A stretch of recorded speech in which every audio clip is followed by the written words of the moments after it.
अर्चनी बंदी बुद्ध मंगलमय समाज, धर्म प्रेमी बंधुओं, श्रद्धा मूर्ति माताओं बहनों, सदगुरु कबीर साहब ने भक्ति के महत्व को बतलाते हुए कहते हैं, अरब खरब लो द्रव्य है उदय अस्तलो राज, भक्ति महात्म ना तुले तो ये सब कोने काज। मनुष्य के पास अरब से खरब तक धन हो जाए, अरबपति कहलाए खरबपति कहलाए, उदय से तक राज हो जाए, अर्थात पूरब में सूर्योदय होता पश्चिमास्त पूरे भूमंडल का राज भी मिल जाए तो भक्ति की तुलना में नहीं तुलते, क्योंकि भक्ति तो हमारे साथ जाने वाली है और धन दौलत प्राणी पदार्थ तो यहीं छूट जाते हैं। जिसके लिए हमारे साहब ने भजन गाया, ध्रुव प्रहलाद कहाओ सत्संग में आओ, तो ध्रुव प्रहलाद इन्होंने भक्ति किया। आज भक्ति के प्रताप से उनका नाम अमर है और बड़े बड़े राजा महाराजा धन दौलत वाले हुए, उनका कोई नाम तक नहीं लेता। कोई राजा महाराजा खूंखार हुए तो उनका नाम उसी तरह लोग लेते हैं जिस तरह का उन्होंने कर्म किया। इसलिए साहब कहते हैं भक्ति करो। भक्ति किसकी करें? हमारे पूर्वजों ने कहा है, पूज्य संरागो भक्ति। पूज्यों के प्रति, गुरुजनों के प्रति अनुराग श्रद्धा रखना ही भक्ति है। आज हमारा अनुराग घट गया है, श्रद्धा घट गई है माता पिता गुरुजनों के प्रति, इसलिए हमारी बुद्धि भ्रष्ट हो गई है। आज हम दुर्व्यसन के शिकार हो गए हैं, गलत खान पान हो गया है, अपने पूर्वजों का ख्याल भूल गए हैं। धन तो पूर्वजों का ले लिए, लेकिन उनका जो सद्विचार था, सदाचार, उसको नहीं ले पाए। इसलिए आज आदमी धन के होते हुए भी दुखी है। भक्ति नहीं है जीवन में, ज्ञान नहीं, अच्छे विचार नहीं है, तो सब खुश होते हुए दुखी है। आज हमें ज्ञान नहीं है, हम भौतिक उपलब्धि से ही सुख शांति समझते हैं। जो हमें हमारे पास अच्छे कार बंगला सब कुछ हो गया है, उसी को सुख समझते हैं। लेकिन विचार करके देखो, एक से अरबपति खरबपति बंगले वाले हैं, उनके पास जाकर के असलियत से पूछो क्या तुम्हें सुख है, तो बताएंगे सुख नहीं है, क्योंकि उनका जीवन टेंशन में है। कहीं कहीं बहुत धन दौलत के पीछे लोग जो है खतरे में ही पड़ जाते हैं, क्योंकि जब उनका धन परमार्थ में नहीं लगता है तो लोभी लोग उनके पीछे लग करके छीन लेते हैं। क्योंकि धन की गति तीन है, दान भोग नाश। दान करो, खा पी खिला दो, अंत में नाश छूट ही जाएगा। जो बुद्धिमान लोग होते हैं वो अपने परिवार को आगे बढ़ाते हुए सही दिशा में धन को व्यय करते हुए चलते हैं और साथ साथ अपने धन को धर्म परमार्थ में भी लगाते हैं। ऐसे ही होना चाहिए। अगर हम अपने धन से संतों की सेवा करेंगे, सत्संग कराएंगे, तो संस्कार हमारे बच्चों में पड़ेगा। वो धन का व्यय नहीं करेंगे, गलत मार्ग में नहीं लगाएंगे, अच्छे मार्ग में लगाएंगे। लेकिन कितने लोग तो ऐसे होते हैं कि धन को परमार्थ में, मांगलिक कार्यों में, सत्संग भंडारा में नहीं लगाते हैं, कंजूसी करते हैं, तो एक दिन उनके बच्चों की लाइन गलत हो जाती है तो होटल बोतल में गंवाते हैं, तो हमारा कमाया हुआ धन व्यर्थ हो जाता है, परिश्रम बेकार चला जाता है। इसलिए धन देने के साथ साथ बच्चों को अच्छे संस्कार दें। ये भक्ति के अभाव में ही हम समझ नहीं पाते हैं। जहाँ भक्ति है वहीं सुख की प्राप्ति है। इसलिए किसी महापुरुष ने कहा है, मनुष्य के जीवन में भक्ति नहीं है, सब कुछ है, TV set, sofa set, diamond set, dinner set, golden set सब है, लेकिन माइंड अपसेट है। माइंड अपसेट है, माइंड को भक्ति में, सत्संग में नहीं लगाते हैं, तो फिर सब सेट बेकार हो जाते हैं। उसको नींद नहीं आती है क्योंकि टेंशन है। आज हमारे नवयुवक लोग व्यसन में और नवती लड़कियां फैशन में और बूढ़े टेंशन में इसीलिए जीते हैं, क्योंकि जीवन में भक्ति नहीं है। पूज्य संरागो भक्ति, पूज्यों के प्रति अनुराग करो, ही भक्ति है। और दूसरी भक्ति के लिए साहब उदाहरण देते हैं हमारे महापुरुष, स्वस्वरूप अनुसंधानम भक्ति रीत विधीते। अपने स्वस्वरूप का अनुसंधान करना, अपने आप को जानना, ये भी भक्ति है। लेकिन आज हम भक्ति के रूप को बिगाड़ दिए हैं। सदगुरु कबीर ने कहा है कि कबीरन भक्त बिगाड़िया कंकर पत्थर धोए, अंतर में बिसराग के अमृत डालन खोए। हमने कबीरन जीव, ये प्राणियों ने, देहधारी मनुष्य जीवों ने अपने भक्ति के रूप को बिगाड़ दिया है। जो हमारे पूर्वजों ने कहा मातृ देव भव, पितृदेव भव, अतिथि देव भव, आचार्य देव भव। वेदों में, शास्त्रों में कहा गया माता देवी, पिता देवता, अतिथि देवता, आचार्य देवता। आज इनका हम अपमान करते हैं, इनकी आज्ञाओं का उल्लंघन करते हैं, बात नहीं मानते हैं। लेकिन किसी कारीगर ने एक अनगढ़ पत्थर को गढ़ करके भगवान बना दिया, हनुमान बना दिया, उसको पूजते हैं, उसके आगे गिड़गिड़ाते हैं, लेकिन अपने माता पिता की बात को नहीं मानते। तो ये तो झूठी पूजा हुई, क्योंकि जिन्होंने हमें जन्म दिया, पढ़ा लिखा करके योग बनाया, उनके प्रति श्रद्धा नहीं है। और किसी कारीगर की बनाई हुई मूर्ति को भगवान, हनुमान, देवी देवता मानकर गिड़गिड़ाते पूजते हैं। बड़े पक्के पुजारी बने हुए हैं। देखिए, आज धर्म के नाम पर अंधविश्वास हो रहा है। पहले इतनी दुर्गा पूजा कहाँ होती थी, गणेश जी की पूजा कहाँ होती थी। मैं बम्बई में देखा, समुद्र के किनारे लाखों गणेश उल्टा पड़े हुए हैं। कहाँ? समुद्र में। ऐसा हर साल होता जाए तो कितना समुद्र का किनारा कितना पूर जाएगा, भर जाएगा। और प्रदूषण के नाम से पहले जो है गंगा में लोग मूर्तियों को डालते थे। सरकार ने उसको रोक करके गड्ढा खोदवा करके किनारे अब गड़वाने लगे। तो देखिए, अगर अपनी माता जिंदा माता हो तो ऐसा स्वीकार करेगी कि उसको पहले आरती करो बाद में उसको गाड़ो? नहीं, वो माता बोलने वाली तो है नहीं, चाहे जो कुछ करो। 9 दिन तो व्रत रहे, पूजा किए, और 10वें दिन उस माता को जा करके विसर्जन कराए। ये भी कि उस माता के विसर्जन करने के पहले बोतल चढ़ा लेते हैं और जय माता जी बोलते जाते हैं। और कहीं कहीं एक्सीडेंट भी हो जाता है, माता भी चूर हो जाती, वो भी टूट फूट जाते हैं, उनका भी हाथ पैर, न माता बच पाती न बचा पाती। हमारे माता पिता तो हमारे रक्षक हैं, हमारे गुरु हमारे रक्षक हैं, इसलिए उनके प्रति श्रद्धा रखें। एक अध्यापक थे, वो पढ़ाने जाते थे, और पहले माता बहनें पढ़ी लिखी नहीं रहती थी, तो उनको पदवी मिल जाती थी पति के पीछे। डॉक्टर की पत्नी डॉक्टराइन, वकील की वकीलाइन, मास्टर की मास्टराइन। तो मास्टराइन पढ़ी लिखी नहीं थी, वो अपने मास्टर की फोटो मढ़वा करके रख लिया था, और फोटो के आगे हलवा पूड़ी बना करके भोग लगाती, और असली पति को तो कहीं रूखा सूखा खिलाती, कहीं चटनी रोटी, कहीं पराठा चटनी ऐसे खा के चले जाते थे। और जब विद्यालय चले जावें तो हलवा पूड़ी बनाकर भोग लगाती, कहती उत्तम पकवान नंदा, ना घर सास नंदा, रुच रुच पकवान बनाऊं, बोल गपकाऊं की न गपकाऊं। तो फोटो कैसे बोलेगी? अपने कह लेती गपकाओ, अपने हुकारी भर लेती और खाती है। एक पड़ोसी देखता था, बोला भाई तुम्हारी पत्नी तो ऐसा करती है, मेरी बात पर विश्वास न हो तो परीक्षा कर लेना। तो मास्टर साहब बोले ठीक है।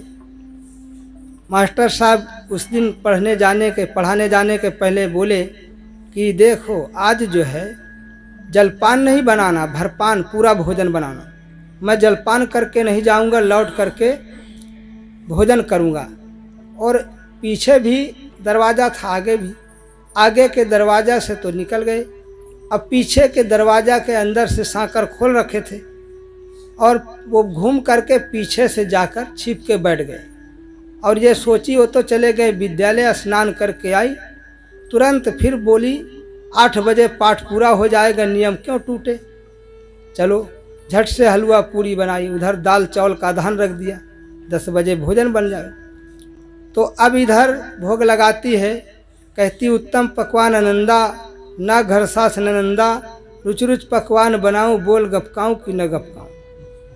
फिर कह लेती गपकाओ। जैसे गपकाओ कही तैसे मास्टर साहब तो सावधान थे, दौड़ करके आए और एक हाथ से हाथ पकड़ लिए और एक हाथ से खैर का मूसर ताने और वो भी चुटकुला बना लिए। वो तो अब कांपने लगी, न नीचे धंस सके न ऊपर उड़ सके, पकड़ी गई, कांपने लगी। वो भी कहते हैं सुन रे खैर के मूसर, ना घर बाप है दूसर, अनित सूखी रोटी खाऊं, बोल चटकाऊं कि ना चटकाऊं।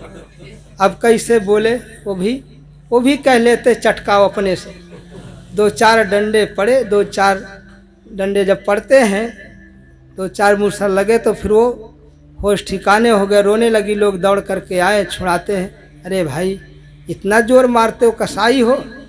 कहे मैं भाई कसाई हूँ कि ये जो मेरा पेट काटती है, पैसा तो मैं इसके हाथ देता हूँ जो तनख्वाह पाता हूँ, अरे मेरे साथ कपट करती है। तो लोग बोले कि देखिए ये गलत करते हो, ऐसा मत करो, आपस में प्रेम से रहो। वो पैसा लाता तुम्हारे हाथ देता है तो कपट क्यों करती? अब ऐसा नहीं करना है। तो बंधुएं तो दृष्टांत थे, ऐसे लोग कहीं होते भी हैं तो हुए होंगे, लेकिन आज भी होते हैं जो हमारे पति, हमारे सास ससुर हमारे को विश्वास करके हमारे पास सब देते हैं, तो उनके धन को फिर उनके काम में लगाएं, उनकी सेवा में, अपना भी परिवार के, और उनका दुरुपयोग क्यों करें उनके धन का?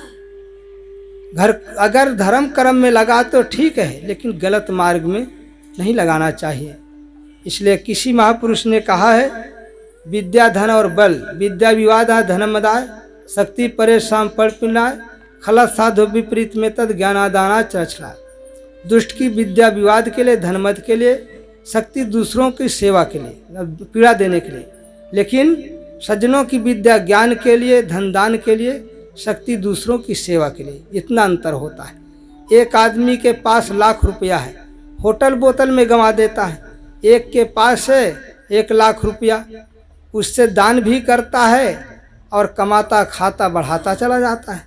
आदमी कहते हैं वो बड़ा गरीब है। गरीब क्यों है? बड़ा जरा सोचो। रिक्शा चलाता है या ईंटा गारा करता है तो उसमें पैसा पाता है। अगर वो उसकी आदत गंदी है, वो पीता उड़ाता है, तो गरीब तो बना रहेगा ना। अगर आदत सही है तो वो कमाएगा, कुछ खाएगा, खिलाएगा और बचाता चला जाएगा। आज कितने मजदूरों को देखा जाता है कमा कमा करके महल बना लिए, अब पैसे वाले रहे, होटल बोतल में गंवा दिए, उनका मकान तक नहीं बन पाया। आदमी अपनी गंदी आदतों के कारण गरीब होता है और अच्छी आदतों से वो महान बन जाता है। इसलिए साहब कहते हैं भक्ति करोगे तो सब सुख पाओगे, न धन की कमी रहेगी न बल की कमी रहेगी। अगर धन बल सब पा करके अभिमान भी करोगे तो भी एक दिन नष्ट हो जाने वाला है। देखिए जो है आज हमारे पास बल है, हम दूसरे को सता रहे हैं, क्या जरूरी है बल हरदम रहे? धन है, अभिमान करते इतने बड़े धनवान, क्या जरूरी है रहे? ऐसी बीमारी आ जाएगी, अभिमान चूर हो जाएगा, सब धन लग जाएगा उसी में, ठीक न होंगे। एक सेठ थे, उनके लड़के को बीमारी हो गई, वो नेवी में थे बम्बई में, और कैंसर की बीमारी हुई। बताते 99 लाख रुपया लगा। क्या कभी 1000, 2, 4 हजार वो लगाए होंगे धर्म में? नहीं, क्योंकि हम जानते हैं उनको, जिनको 99 लाख लगा उनको जानते हैं कि वो कभी 1000 रुपया भी भंडारे में, सत्संग दान में नहीं लगाए। आखिर चला गया ना। तो बल का भी घमंड ना करो। हाथी जैसा आदमी मस्त, वो भी एक दिन सूख कर लकड़ी हो जाता है, और धन भी करोड़पति कौड़ी में बदल जाता है, और बुद्धि वाला भी, बड़ा बुद्धिमान भी आदमी पागल होकर घूमते हैं। इसलिए बल बुद्धि विद्या स्वस नहीं, काहि करो मेहमान, धन प्रभुता क्षणभंग सब जिनको मान भुलान। तो इनमें क्यों भूलो, इनका सदुपयोग करो। ज्ञान है तो ज्ञान दूसरे को दो, धन है तो दान दो, बल है तो सेवा करो, तुम्हारा नाम रहेगा। वो चाल चल की उम्र खुशी से कटे तेरी, वो काम कर की याद तुझे सब किया करें। वो चाल चलो उम्र खुशी से कट जाए, ऐसा काम करो कि मरने के बाद भी लोग याद करें। ऐसा काम न करो कि मरने के बाद लोग गाली दे, भले साला मर गया, गांव का कांटा निकल गया, टोला पड़ोसी को गाली देता था, परेशान करता था, भले मर गया। ऐसा ना हो, इसलिए अच्छी चाल से चले, उम्र खुशी से कट जाए। इसलिए भक्ति के महत्व को समझें। अगर आज नहीं समझते मनुष्य जीवन को पा करके, तो अभी साहब ने बताया, राम साहब ने भी, विकास साहब ने भी, ये कि जीवन क्षणभंगुर है, इसका पता नहीं है कब क्या हो जाए। बताए कि उनके माता पिता को दोनों को मृत्यु हो जाती है और लड़के विदेश में हैं, समय पर आ भी नहीं पाते हैं। तो इस प्रकार से क्या होगा? ऐसे ऐसे लोग भी होते हैं कि माता पिता का कर्तव्य नहीं निभा पाते, कैसे उनके लिए करना चाहिए, उनका ऋण कैसे अदा होगा। हमारे साहब एक उदाहरण बताते थे, श्री ज्ञान साहब जी। एक जो है आदमी पढ़ लिख करके, उसके माता पिता पढ़ाए गरीबी हालत में, पढ़ लिख करके वो बड़ा डॉक्टर हो गया। डॉक्टर हो गया और बड़ा भारी हॉस्पिटल खुलाया, और माता बीमार होती है, उनको अस्पताल में उन्हीं के ले जाते हैं, उन्हीं के अस्पताल में ले जाते हैं। और बाद में वो बिल बना करके, उसका बीमारी का बिल बना करके माता के आगे रखते हैं। तो कहते बेटा ये क्या है? तो कहते तुम्हारे बीमारी का बिल है, इतना पैसा लगा। वही माता का दिल धड़क गया, वही हार्ट अटैक हो गया कि वो जिस बच्चे को पढ़ा लिखा करके डॉक्टर बनाया, वही आज मुझको बिल दिखा रहा है। तो ऐसे ऐसे भी लोग होते हैं। त्योहार के भी दिन भी माता पिता को भोजन नहीं कराते हैं, माता पिता अलग भोजन बनाते हैं, अब बेटे बहू अलग बनाते हैं। त्योहार के दिन भी मैंने देखा, मिल कर के लोग एक साथ परिवार के लोग नहीं खा पी पाते। कम से कम कोई त्योहार हो उस दिन तो सब लोग मिल कर के प्रेम से खाओ पियो, एक जगह बैठो। ये नहीं हो पाता तो कैसी भक्ति है? आज ये नहीं समझेंगे तो किसी कवि ने कहा है कि हमसे भले तो पशु है, क्योंकि हाथी के दांत के खिलौने बने भांत भांत, बाघन की खाल तपसिन मन भाई है, मृगा की खाल को बिछाते योगियति, बकरी की खाल देखो पानी भर लाई है, गैंडा की खाल ढाल बांधते सिपाही लोग, सांभर की खाल राजा राम के मन भाई है, काहे कवि दयाराम राम के भजन बिन, मानुष की चाम कछु काम नहीं आई। काम आएगी? बहुत धन दौलत बुद्धि हो तो क्या है? बुद्धि बड़ी, चतुराई बड़ी, और सुंदरता तन में लिपटी है। नाम बढ़ो धन धाम बढ़ो, अस्कीरत तो जग में प्रगटी है। झूमत द्वार मतंग अनेकन, इंद्र महीपत नाही घटी है, तुलसी सिया राम की भक्ति बिना, जैसे सुंदर नारी की नाक कटी है। सुंदर नारी की नाक कटी हो तो कोई पसंद करेगा? कोई लड़की को देखने आवे, नाक कटी हो तो पसंद करेगा? तो क्या जीवन में धन कमाया और महल बनवाया, सब कुछ सुख सुविधा प्राप्त किया, अब भक्ति नहीं किया तो भगवान पसंद करेगा क्या? वो भी नहीं पसंद करेगा। तुमने भक्ति नहीं किया, लड़कपन खेल में खोया, जवानी नींद भर सोया, बुढ़ापा देख कर रोया, प्रभु अब आसरा तेरा। पहले तो कहता था कि अबे बचपन में क्या भक्ति करे। कोई भक्ति करने चलता बचपन में तो लोग कहते हैं अभी शौच क्रिया का ज्ञान नहीं चला भक्ति करने के लिए। और कोई जवानी में करने चलता है भक्ति बैराग, तो कहते अभी पड़वा ऐसा बना है, चला है दूसरे की कमाई खाने। अब जब बुढ़ापे में करता है तो कहते 70 चूहा तोड़कर बिलरिया हज करने चले। तो बताओ कब करोगे? इसलिए कहें कबीर जान दो बही, और जब से चेतो तब से सही। बचपन से ज्ञान हो जाए, जवानी में हो जाए, बुढ़ापे में भी हो जाए, समझ जाओ। यहाँ तो बुढ़ापे में भी लोग नहीं समझते। अभी साहब ने बताया ना कि देखो यहाँ तो 30, 40, 50, 60 साल वाले आए, जवान कितने आए? जिनकी ज़रूरत है वो नहीं आते हैं, वो टीवी आदि में मस्त हैं, पिक्चर देखने में, प्रपंच में मस्त हैं। अरे भाई सोचो, बूढ़े लोगों से पूछो जवानी कैसे चली गई, आज वो पछता रहे हैं। हमारी भी जवानी ऐसी चली जाएगी, अब बुढ़ापा आ जाएगा तो हमें भी पछताना पड़ेगा। जैसे जवानी में धन की पूंजी कमाते हो, तैसे भक्ति की पूंजी कमाओ, सेवा की पूंजी कमाओ, यही काम आएगी। जवानी में सेवा नहीं किया, सताया, तो बुढ़ापे में कौन करेगा। इसलिए सेवा करके जवानी में ही पूंजी कमा लो और भक्ति करके, वैराग करके, ज्ञान की प्राप्ति करके कमा लो। आज लोग, मैं देखता हूँ बड़े बड़े पढ़े लिखे लोग देहात में, शहर में, सब जगह बैठ जाते हैं, चौफड़ लगा करके ताश खेलते हैं, जुआ, उसमें समय निकाल लेते हैं, लेकिन सत्संग के लिए समय नहीं है और कोई साहित्य सदग्रंथ पढ़ने के लिए समय नहीं है। अगर नियम बना लो 1-2 पन्ना रोज पढ़ो तो बढ़िया ज्ञान। हमारे देखो भगत जी, बुद्धिलाल जी, उनको नियम है, पढ़ते हैं, कुछ पढ़ते रहते हैं और अच्छा उनको शांति की प्राप्ति है। आज बोले साहब हम स्वतंत्र हैं, हमको कोई बच्चों के लिए ये नहीं कहते तुम क्या करते हो क्या नहीं। हम कहे बहुत अच्छा है, आज तुम्हारे बच्चे तुमको छुट्टी दिए तो उनको छुट्टी मिलेगी, अगर उनको पेंशन नहीं दोगे तो तुमको भी पेंशन नहीं मिलेगी, बुढ़ापे तक रहते जाओगे। ये होना चाहिए। बाल बच्चे किसके लिए जन्म दे करके पालते पोसते, इसीलिए ना ये बुढ़ापे में सुख देंगे। अब अगर इस आशा में पानी फिर जाए तो फिर क्या है। ये परंपरा बनाइए कि इसी तरह सबको बुढ़ापे में सुख सुविधा मिलती जावे।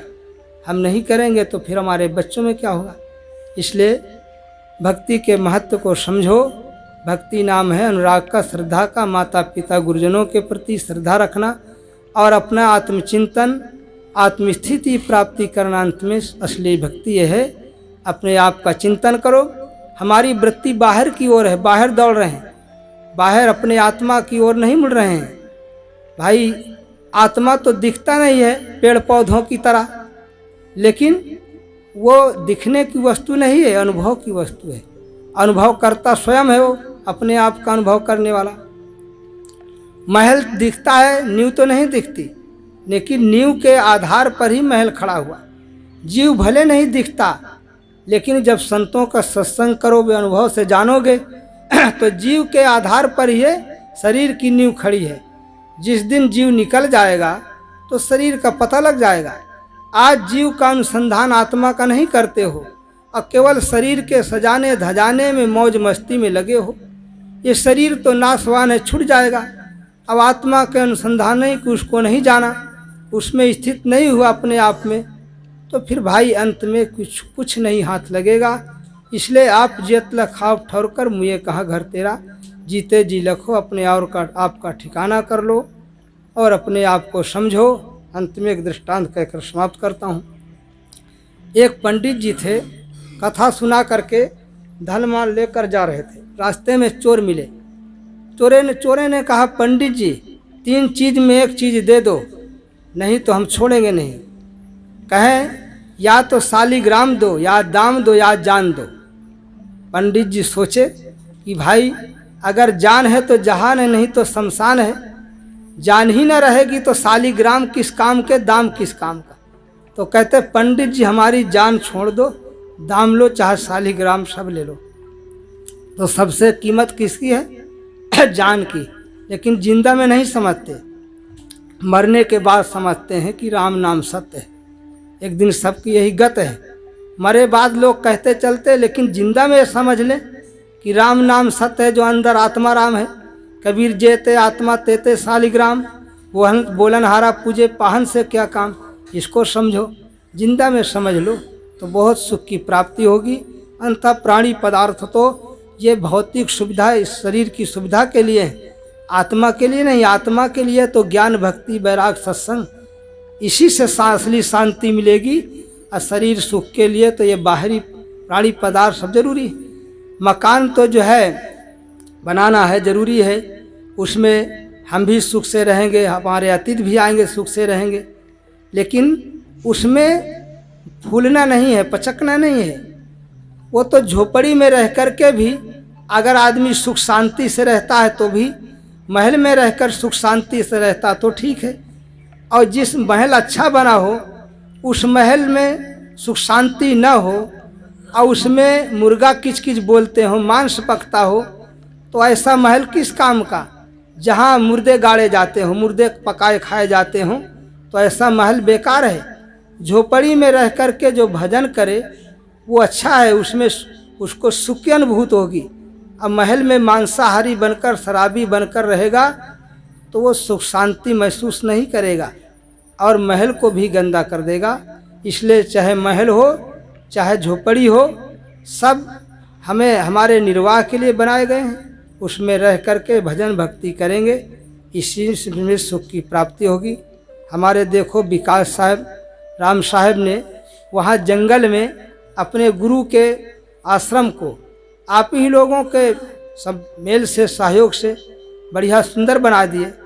हमको ये देने लगते हैं पैसा, भैया हम ऐसे खुश हैं आप लोगों ने बढ़िया इस आश्रम का निर्माण कर दिया और न वहाँ खेती है न कुछ है। आप लोगों के भक्तों की खेती से ही, भक्तों से द्वारा ही चलता।